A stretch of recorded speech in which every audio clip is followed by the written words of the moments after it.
नमस्कार, मी सुभाष सुतार. लोकसंवादमध्ये आपल्या सगळ्यांचं स्वागत आहे. 13 नोव्हेंबर हा वसंतदादा पाटलांचा जन्मदिन. वसंतदादा पाटील हे सांगली सातारा जिल्ह्यातले पद्माळे गावचे रहिवासी. भारताला स्वातंत्र्य मिळायच्या आधी ते स्वातंत्र्य चळवळीमध्ये कार्यरत होते. अगदी पूर्ववयामध्ये त्यांनी इंग्रजांशी सामना केल्याचा इतिहास आहे. इंग्रजांना लढताना त्यांना डाव्या खांद्यावर एक गोळी लागली होती. असा हा भला माणूस, अगदी कमी शिकलेला, मात्र राजकीयदृष्ट्या सगळ्यात शहाणा माणूस म्हणून वसंतदादा पाटलांची उंची महाराष्ट्राच्या इतिहासात कोरली गेलेली आहे. आणि म्हणून महाराष्ट्राला वसंतदादा पाटील म्हणजे नव्या पिढीला वसंतदादा पाटील माहीत व्हावेत, यासाठी हा छोटासा प्रयत्न लोकसंवादच्या व्यासपीठावरून आपल्यासमोर मांडतो आहे.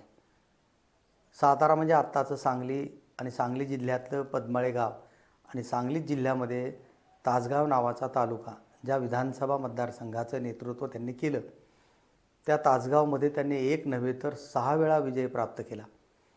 आणि अगदी शेवटच्या बाकावर बसून त्यांनी विधिमंडळाचं कामकाज पाहिलं, त्यात सहभाग घेतला. अत्यंत साधेपणाने ते विधिमंडळामध्ये वागत होते. भारताला स्वातंत्र्य मिळाल्यानंतर त्यांनी काँग्रेसमध्ये प्रवेश करायचा निर्णय घेतला आणि अगदी युवा अवस्थेमध्ये ते काँग्रेसचे सक्रिय सदस्य झाले. अनेक वर्ष काँग्रेसमध्ये काम करत असताना त्यांना पहिल्यांदा विधानसभेमध्ये काम करायची संधी मिळाली आणि त्यानंतर त्यांनी मागे वळून पाहिलं नाही. ते सतत निवडून येत गेले. म्हणजे 52 पासून ते विधिमंडळामध्ये सक्रिय सहभाग आणि आमदार म्हणून त्यांचं काम, 6 टर्म त्यांना मिळाल्या आणि या 6 टर्ममध्ये ते महाराष्ट्राचे 4 वेळा मुख्यमंत्री झाले. महाराष्ट्राचं नेतृत्व करायची संधी त्यांना मिळाली. असे हे वसंतदादा पाटील, की ज्यांनी अगदी निष्ठेनं इंदिरा काँग्रेसमध्ये म्हणजे इंदिरा गांधींबरोबर त्यांनी काम केलं, राजीव गांधींबरोबर त्यांनी काम केलं. काँग्रेसचा एक सच्चा कार्यकर्ता आणि निष्ठा काय असावी याचं ज्वलंत उदाहरण म्हणजे वसंतदादा पाटील. 4थीपर्यंत शिकले, मात्र अनुभवातून त्यांनी अनेक पदव्या पादाक्रांत केल्या असं म्हटलं तर वावगं ठरणार नाही. असा हा अनेक पदव्यांचा अनुभव घेतलेला माणूस, अनुभवाच्या पदव्या ज्यांनी घेतल्या, असे वसंतदादा पाटील या महाराष्ट्राला लाभले. महाराष्ट्राचा भूमिपुत्र म्हणून त्यांचा महाराष्ट्राला एकूणच शेतकऱ्यांना खूप मोठा अभिमान वाटतो आहे. त्याचं कारण असं आहे की 75मध्ये ते पाटबंधारे मंत्री होते आणि शंकरराव चव्हाण महाराष्ट्राचे मुख्यमंत्री होते. पाटबंधारे मंत्री होणं ही त्यांच्यासाठी खूप मोठी गोष्ट आहे, कारण 4थी शिकलेला माणूस पाटबंधारे मंत्री होतो आणि त्यामध्ये आमूलाग्र बदल करून महाराष्ट्राच्या इतिहासात स्वतःचं नाव करतो. ही खूप मोठी आणि समाधानाची बाब आहे. त्यांना कृष्णाबाईच्या अंगा खांद्यावर खेळलेला हा माणूस, सिंचनासाठी त्यांची धडपड आणि सांगली सातारामध्ये त्यांनी उभं केलेलं सिंचनाचं काम, पाणी अडवा पाणी जिरवा, ही त्यांच्या अंतरात्म्यातून आलेली संकल्पना, जो त्यांचा ड्रीम प्रोजेक्ट आत्ताच्या भाषेमध्ये, तो त्यांनी यशस्वी करून दाखवला. मला फक्त कारखान्याची परवानगी द्या, मी या ठिकाणी ऊस उभा करतो, असं केंद्र शासनाला ठणकावून सांगणारे वसंतदादा पाटील आणि कारखान्याची उभारणी करायच्या आधीच ऊस साठा मुबलक प्रमाणात उभा करणारा हा माणूस. आज पश्चिम महाराष्ट्रामध्ये आपण जी साखर कारखानदारी पाहतोय, ते वसंतदादांचं खरं मोठं काम आहे. मराठवाड्यातल्या शेतीसाठी आणि मराठवाड्यातल्या शेतकऱ्यांसाठी त्यांनी 6% व्याजदराने कर्ज द्या असा आदेश दिला. खरं म्हणजे त्यावेळी सचिवालयामध्ये प्रचंड विरोध झाला, मात्र म्हणजे चांगलं काम असेल तर त्या कामाला टोकाचा विरोध करून ते काम करून घ्यायचं, असं वसंतदादा पाटील यांचं एकूणच व्यक्तिमत्व होतं. कमी शिकलेला माणूस मात्र अत्यंत प्रभावसूचक व्यक्तिमत्व, की महाराष्ट्राच्या घराघरामध्ये वसंतदादांचं नाव घेतलं तरी आजही त्यांना वंदन केल्याशिवाय महाराष्ट्रातला एकही माणूस राहू शकणार नाही अशी परिस्थिती. इतकं चांगलं नेतृत्व वसंतदादा पाटील यांनी महाराष्ट्रामध्ये उभं केलेलं होतं. शंकरराव चव्हाण आणि त्यांचं जमलं नाही आणि मग त्यांनी राजीनामा द्यायच्या आधीच शंकरराव चव्हाण यांनी स्वतःचे मुख्यमंत्रीपदाचे विशेष अधिकार वापरले आणि वसंतदादांना मंत्रिमंडळातून काढण्याचा निर्णय झाला. तर त्या निर्णयामुळं त्यांना एवढं वाईट वाटलं की त्यांनी काँग्रेस पक्षाविरुद्ध बंड न करता स्वतःच्या गावामध्ये पद्माळे गावामध्ये ते गेले आणि तिथून त्यांनी राजकारणातून आपण निवृत्त होत आहोत अशी घोषणा केली. त्या घोषणेचे एवढे पडसाद उमटले. पद्माळे हे गाव राजकीय केंद्रबिंदू म्हणून त्या काळी ओळखलं जात होतं. आणीबाणीचा काळ होता. 75चा काळ हा आणीबाणीचा होता.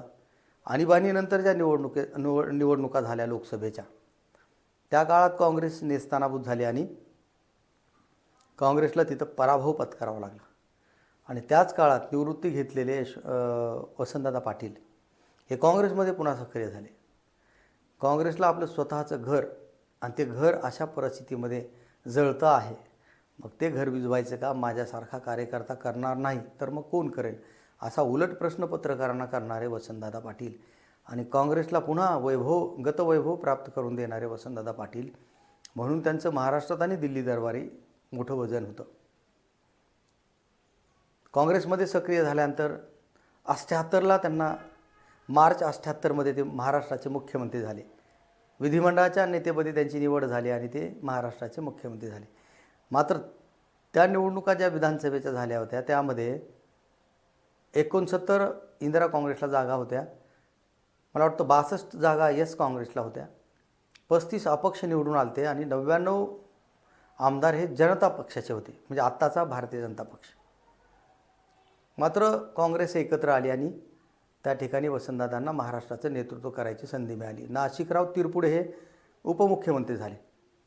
परंतु हे 3 तोंडाचं विचित्र सरकार होतं आणि जनता पक्ष हा वाटच पाहून होता. आणि त्यातली त्यात म्हणजे केंद्रामध्ये काँग्रेसचा पराभव झाला आणि मोरारजी देसाई हे पंतप्रधान झाले. आणि मग आयती संधी म्हणून जनता पक्षाने केंद्राकडं डाव टाकला आणि शरद पवारांना महाराष्ट्रामध्ये राजी करून घेतलं की तुम्ही मुख्यमंत्री व्हा. त्यावेळी शरद पवार यांचं वय फक्त 38 वर्षाचं होतं आणि ते आमदार होते. आणि मग वसंतदादांचं सरकार पाडायचा निर्णय झाला. पण त्याआधीच नाशिकराव तिरपुडे आणि वसंतदादा पाटील यांचेही खटके उडत होते.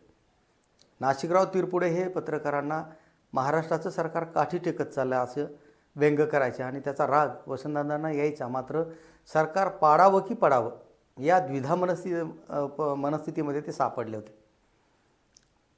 आणि मग त्यानंतर काही दिवसांनी त्यांच्या असं लक्षात आलं की आपलं सरकार पाडण्याचा डाव आहे. आणि मग विधिमंडळामध्ये ते एका सभागृहात बसलेले असताना त्यांच्या कार्यालयात बसले असताना त्यांनी शरद पवार यांना बोलावून घेतलं आणि शरद, सरकार पाडायचं असेल तर आपण मिळून पाडू, मला काही इंटरेस्ट नाही, मुख्यमंत्री पद मलाच हवं आहे, या अट्टहासापायी मी राजकारणात आलेलो नाही. मात्र शरद पवार यांनी त्यांना असं सांगितलं की असं काहीही सध्या महाराष्ट्रामध्ये घडत नाही. पण विधिमंडळाचं कामकाज ज्यावेळेस 10-15 मिनिटांनी सुरू झालं त्यावेळेस शरद पवार जिथं बसले होते त्या ठिकाणी 40 आमदार उठून विरोधी बाकावर बसले आणि मग वसंतदादांच्या लक्षात आलं की सरकार पडते. तरीही सरकार वाचवण्याचा अनेकांनी प्रयत्न केला. विठ्ठलराव गाडगीळ हे दिल्लीला गेले. यशवंतराव चव्हाणांना त्यांनी शरद पवार यांना सांगण्याचा प्रयत्न केला. मात्र शरद माझं ऐकत नाही असं यशवंतराव चव्हाण म्हणाल्याचा विठ्ठल गाडगीळ यांनी लिहून ठेवलेलं आहे. वसंतदादाच्या पत्नी शालिनीताई पाटील याही दिल्लीला गेल्या. मात्र यशवंतराव चव्हाण यांनी मध्यस्थी करायला नकार दिला असा इतिहास सांगतो. आणि मग त्या काळापासून शरद पवार यांच्यावर अविश्वासाचा शिक्का बसलेला आहे. शरद पवार यांनी वसंतदादांच्या पाठीत खंजीर खूप असला असं जे काही बिरुद त्यावेळी लावलं गेलं ते आजही त्यांच्या अवतीभोवती फिरतं आहे. त्याच्या अनेक कंगोरे आहेत. मात्र शरद पवार किती जबाबदार होते किंवा आहेत हे अजूनही कळायला मार्ग नाही. कारण यशवंतराव चव्हाण यांच्या घरचा फोन कट करण्यात आला होता. विठ्ठलराव गाडगीळ यांनी सांगितल्यानंतरही यशवंतराव चव्हाण यांनी नकार दिला. स्वतः वसंतदादांनी सांगितल्यानंतरही त्यांनी प्रतिसादच दिला नाही. वसंतदादांच्या पत्नीलाही त्यांनी आल्या पावली परत लावलं. मग एकूणच मोठं राजकारण त्यावेळी शिजलं आणि मग वसंतदादा पाटील यांनी राजीनामा दिला आणि ते सरकार 10-12 महिन्यामध्ये पडलं.